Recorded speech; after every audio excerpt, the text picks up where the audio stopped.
네, 안녕하세요. 오늘 우리가 좀 파헤쳐 볼 기업, 엔젠바이오인데요. 지금 정말 중요한 기로에 서 있는 회사입니다. 그래서 오늘 던져볼 질문은 바로 이겁니다. 이렇게 오랫동안 하락했는데 과연 지금이 매수 타이밍일까? 최근에 이 반등이 진짜 부활의 신호탄인지 아니면 투자자들을 유혹하는 또 다른 함정에 있지 오늘 한번 제대로 뜯어보겠습니다. 자, 그럼 본격적으로 한번 들어가 볼까요? 엔젠바이오가 왜 갑자기 주목받기 시작했는지 그 극적인 실적 변화, 그러니까 부활의 신호탄이라고 할 만한 지표부터 한번 짚어보겠습니다. 바로 이겁니다. 이 차트 좀 보세요. 2025년 3분기 매출이 54억 원을 넘었죠. 이게 어느 정도냐면 전년 같은 기간이랑 비교해서 무려 162%가 뛰었어요. 이건 그냥 성장이 아니라 폭발적인 성장이라고 봐야겠죠.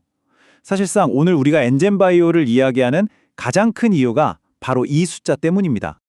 아니 그럼 엔젠바이오가 도대체 뭘 하는 회사길래 이러는 걸까요? 쉽게 말해서요, 암 진단 회사인데 그냥 진단이 아니라 정밀 진단이에요. NGS라는 기술로 사람마다 다른 유전 정보를 싹 읽어서 맞춤형으로 진단하는 거죠. 근데 이 회사의 진짜 무기는요, 진단 키트만 틱 파는 게 아니라는 거예요. 병원에서 그 복잡한 유전자 데이터를 아주 쉽게 분석하게 해주는 소프트웨어. 이걸 같이 판다는 게 핵심입니다. 이게 진짜 강력한 거죠.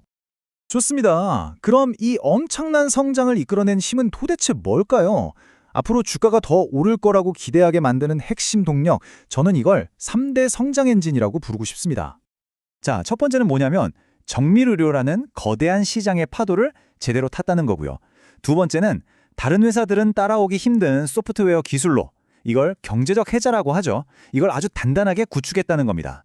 그리고 마지막 세 번째, AI 기술이랑 아주 영리한 M&A로 새로운 성장 동력을 만들어냈다는 점이에요.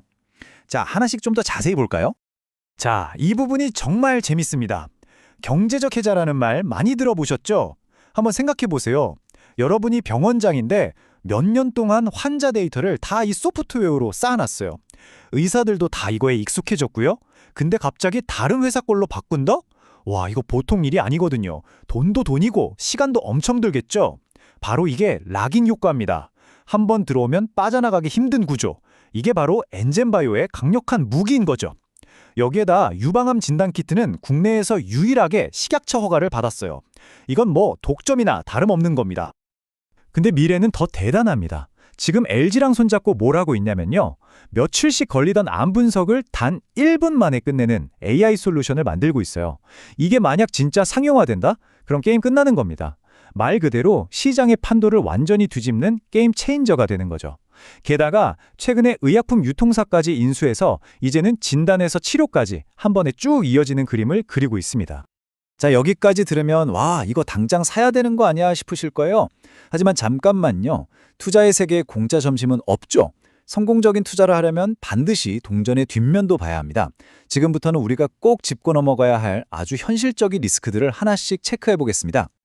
리스크는 크게 외부랑 내부 두 가지로 나눠볼 수 있어요.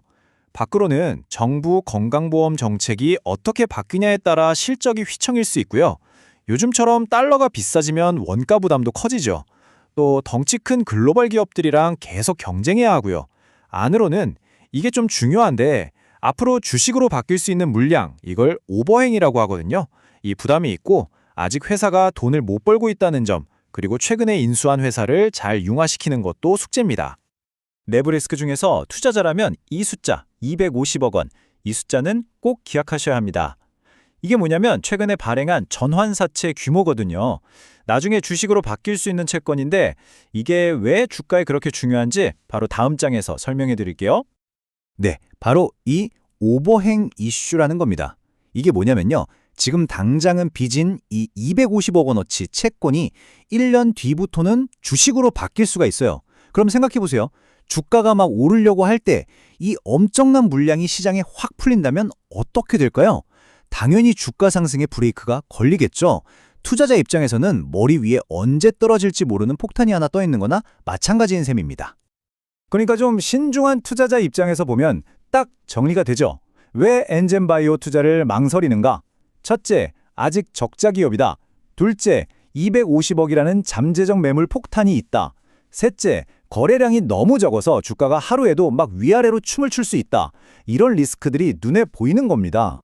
자, 좋습니다. 지금까지 회사의 속사정을 다 들여다봤어요. 그럼 이제 가장 중요한 거, 그래서 얼마에 사서 얼마에 팔아야 하나? 이 질문에 답을 해야겠죠? 지금부터는 차트를 보면서 기술적으로 핵심 가격대를 한번 짚어보겠습니다. 차트를 딱 보면요. 가장 먼저 눈에 띄는 게 있어요. 바로 역사적 최저점이었던 1330원. 이 가격 근처에서 주가가 더 이상 빠지지 않고 강하게 버텨줬다는 겁니다. 이건 여기가 바닥이다라는 시장 참여자들의 공감대가 형성됐다는 아주 긍정적인 신호라고 볼 수 있습니다. 그래서 우리가 매매 전략을 짤 때 이 가격들은 머릿속에 꼭 넣어두셔야 합니다. 일단 1차 지지선은 1,800원에서 1,950원 사이. 만약 주가가 여기까지 내려와서 버텨준다면 그건 아주 좋은 매수 기회가 될 수 있어요. 반대로 위쪽으로는 2,500원. 여기가 아주 강력한 저항선입니다. 과거에도 몇 번이나 이 가격에서 막혔거든요. 그러니까 이 2,500원을 힘있게 뚫어주느냐 마느냐가 앞으로의 주가 방향을 결정하는 가장 중요한 갈림길이 될 겁니다.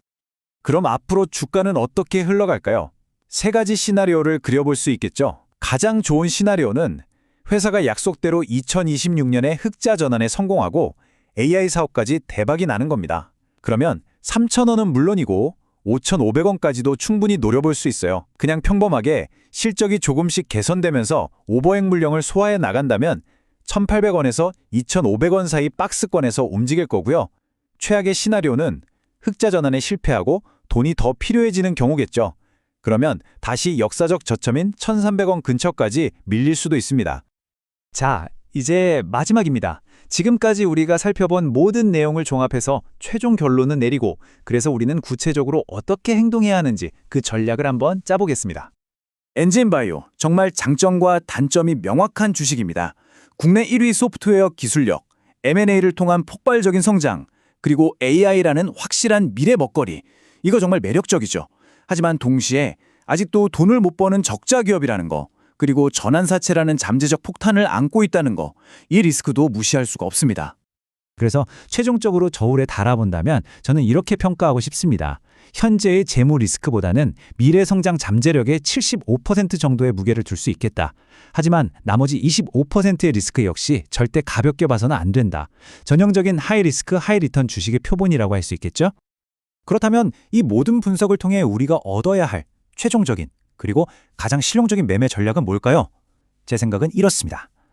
지금 막 오르는 걸 보고 성급하게 따라붙기보다는 주가가 좀 조정을 받아서 1,800원에서 2,000원 사이 이 지지 구간으로 들어왔을 때 조금씩 나눠서 사는 게 훨씬 현명해 보입니다. 그리고 앞으로 우리가 계속 지켜봐야 할 단 하나의 가격은 바로 2,500원입니다. 이 2,500원을 시원하게 뚫어주는 순간이 바로 이 주식의 미래 방향을 알려주는 가장 중요한 신호탄이 될 겁니다. 이 점 꼭 기억해 주시기 바랍니다.